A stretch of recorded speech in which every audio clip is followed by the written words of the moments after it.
मैं चिसोती में था, चूँकि एक बड़े बोल्डर को आज ब्रेक करना था, तो मैंने डिपार्टमेंट से गुजारिश करके कंप्रेशर मंगवाया था, उसी को अनलोड कर रहे थे। इन बिटवीन हमारे एक कार्यकर्ता तीरथ लाल, जो इस गांव मस्सू के रहने वाले हैं, उन्होंने मुझे फ़ोन किया है कि बॉडी जैसी दरिया के बीचों बीच दिख रही है, क्योंकि ये आइलैंड टाइप है, आपने देखा होगा। तो यहाँ से ये पूरा आइडेंटिफाई भी नहीं हो रहा था ये ह्यूमन बॉडी है, एनिमल बॉडी है। जो ही हम पहुँचे तो वहाँ पे 2-3 लड़के खड़े थे। हमारे कार्यकर्ताओं ने कपड़े उतार के दरिया को पार किया और वहाँ से बॉडी को आइडेंटिफाई किया कि ये ह्यूमन बॉडी है। इतनी देर में हमने कपड़ा मंगाया, चूँकि फीमेल बॉडी थी, पहले कपड़ा लपेटा, तब तक एनडीआरएफ के इक्विपमेंट वगैरह भी आए, तो रस्सी से बांध के स्ट्रेचर पर हमने इस तरफ इसको खींच के बॉडी को भी रिकवर किया है। इस बॉडी को अभी सब डिस्ट्रिक्ट हॉस्पिटल अठोली भेजा गया है, वहाँ पे इसकी क्लीनिंग होगी, नहलाया जाएगा, धुलाया जाएगा। उसके बाद इसका फ़ोटो वायरल करके, या जो फ़ोटो ऑलरेडी आया होगा, इसकी प्रॉपर आइडेंटिफिकेशन होगी। प्रॉपर पोस्टमार्टम के बाद इसको परिजनों को सौंपा जाएगा। और थैंक गॉड ये ऑपरेशन सक्सेसफुल रहा, अदरवाइज़ बहाव बहुत तेज़ है दरिया का।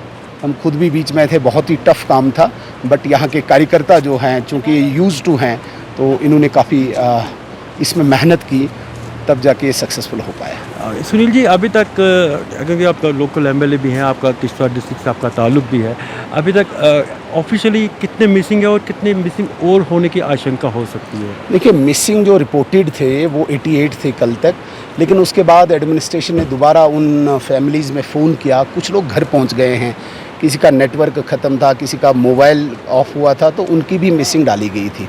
अब ऑफिशियल जो है वो भी पुष्टि नहीं कर रहे हैं, अभी दोबारा से रीवेरीफाई किया जा रहा है। 41 के आसपास हैं, और इस बॉडी को मिला के 63 डेड बॉडीज़ अभी तक रिकवर हुई है। सुनील जी, आप खुद भी डे 1 से इधर हैं, चिसोटी में देख रहे हैं, आपने नज़दीक से देखा है रेस्क्यू ऑपरेशन किस तरह से चल रहा है। मेजर प्रॉब्लम क्या आ रही है रिलीफ एंड रेस्क्यू ऑपरेशन को स्पीड अप करने में और बॉडी को रिट्रीव करने में? मुझे लगता है कि इससे ज़्यादा ऑपरेशन मतलब इस लेवल पे कोई हो नहीं सकता है। जिस प्रकार से एडमिनिस्ट्रेशन ने इस ऑपरेशन को चलाया है, मतलब मैं कहता हूं कि कोई भी हो, देखिए ज़बरदस्ती मैं किसी की निंदा न करूं, लेकिन इससे ज़्यादा बड़ा ऑपरेशन हो नहीं सकता है। रिलीफ की जहां तक बात है, तुरंत ही रिलीफ के माध्यम से जो इन मृतकों को आवश्यकता थी, विशेषकर इस गाँव में, क्योंकि बाकी बॉडीज़ अक्रॉस जम्मू कश्मीर से हैं, तो वो बांटा जा रहा है। यहाँ पे हर मृतक के घर में 4-4 लाख रुपया इमीडिएट सेम डे पहुँचाया गया है। हमारी नॉन गवर्नमेंट ऑर्गेनाइजेशंस ने इनको कंबल, बिस्तर, यूटेंसिल्स, राशन, कपड़े वहाँ पहुँचाया है। मैंने खुद एक महाजन कम्युनिटी, जो किश्तवाड़ में बिज़नेस कम्युनिटी, सेम डे उनका लंगर शुरू करवाया है। सेवा भारती का यहाँ पे लंगर चल रहा है, तो ले दे के काफ़ी हद तक काम चल रहा है। आर्मी खुद ग्राउंड पे है, एनडीआरएफ, एसडीआरएफ, पुलिस, सीआईएसएफ और सीआरपी ऑपरेशन चला रही है। अब चूंकि प्रकृति से कोई लड़ नहीं सकता, नेचुरल कैलेमिटी के साथ लड़ना बहुत आसान काम नहीं है, लेकिन जितना यहाँ पे रेस्क्यू या रिलीफ ऑपरेशन चलना था, मुझे लगता है काफ़ी उससे ज़्यादा चल रहा है। सुनील जी, आपने ठीक कहा कि जो मैंने कोई ऑब्जर्व किया कि बहुत बड़े वॉल्यूम, काफ़ी बड़ा ये रिलीफ ऑपरेशन चल रहा है। JNK आई मीन भी 2019 जब लद्दाख में था, लद्दाख में जब 2010 में फ्लैश फ्लड आया था, इसके मुकाबले कुछ नहीं था। 2014 में जब कश्मीर में फ्लैश फ्लड आया था, दोनों मैंने कवर किए थे, इसके मुकाबले कुछ नहीं था। ये इसका मैग्नीट्यूड बहुत ज़्यादा है। बट इसके साथ एक सवाल उठता है, क्योंकि आप खुद लोकल हैं, वो आपने भी महसूस किया होगा, यात्रा की संख्या पिछले दिनों में काफ़ी बढ़ गई है। जैसे आपने बताया 5 लाख के करीब, यानी कि अप्रॉक्सीमेटली टचिंग द अमरनाथ यात्रा, रादर सरपासिंग, उसको सरपास कर चुकी है। पर रास्ता थोड़ा कठिन है, फैसिलिटीज़ नहीं है, तो इसका भी एक ऑडिट होकर एक कॉम्प्रिहेंसिव प्लान बनाने की ज़रूरत है। डेफिनेटली जब ये यात्रा शुरू हुई थी तो इतना अनुमान किसी ने नहीं लगाया था। आज से 2-5 साल पहले, कोविड से पहले, ये यात्रा जब 3.5 लाख क्रॉस कर गई, तो तभी हमें अंदाज़ा था कि इस यात्रा की जो मतलब एक लेवल है, एक स्तर है, बहुत ज़्यादा बढ़ेगा। क्योंकि इस साल अभी यात्रा छड़ी शुरू ही नहीं हुई, इससे पहले ही 14 से पहले ही अभी 20-25 दिन यात्रा चलनी है, 2.25 लाख पिलग्रिम्स दर्शन करके चलेंगे।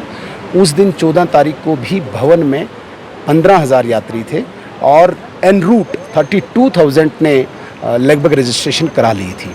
तो यात्रा बहुत बड़े वॉल्यूम पे बन गई थी, लेकिन जो फैसिलिटीज़ हैं वो उस लेवल पे अभी नहीं है। इसको कोई एक्सक्लूसिव कोई बोर्ड नहीं देख रहा है, कोई ऐसी ऑर्गेनाइजेशन नहीं देख रही है। रूटीन में अभी सरकार चला रही है इसको। ये जो रास्ता है गुलाबगढ़ से लेके मचेल तक जो बन रहा है, एक विलेज रोड है और इस पर इतना लोड अभी प्रॉपरली वो बर्दाश्त नहीं कर रहा है। ये भी तो कहीं न कहीं स्टेट रोड होने की आवश्यकता है, प्रॉपर इंफ्रास्ट्रक्चर बनने की आवश्यकता है। 2 साल पहले मैंने एलजी महोदय को खुद निमंत्रण दे के मचेल लाया था। उनकी पूरी मशक्क़त के बाद 10 करोड़ रुपया उन्होंने CSR में दिया और 10 करोड़ रुपया उन्होंने जो कल्चरल डिपार्टमेंट से दिया। राइट नाउ मतलब पिछले साल हमारे पास 20 करोड़ 80 लाख रुपया एलजी साहब ने यहाँ पे फराहम किया है, जिसमें वहाँ पे एकोमोडेशन और इंफ्रास्ट्रक्चर तैयार किया जा रहा है। बट एन रूट जो एमिनिटीज़ चाहिए थी वो अभी कम है।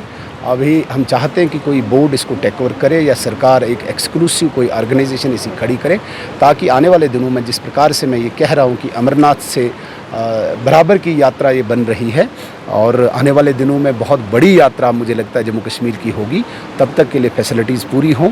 ये हम आशा करते हैं कि आने वाले दिनों में, अब चूँकि ये जो फ्लड आया है, ये जो क्लाउड बर्स्ट आया है, इस वजह से भी लोग डिपार्टमेंट विभाग सीरियस होंगे, तो देखेंगे आगे कहाँ तक इसमें सफल हो पाएंगे। आपने अपना समय दिया, बहुत बहुत शुक्रिया। तो ये थे मेरे साथ leader of the opposition Sunil Sharma ji, जिसने बताया कि यात्रा को लेकर क्या क्या इंतज़ाम किए जाने वाले हैं।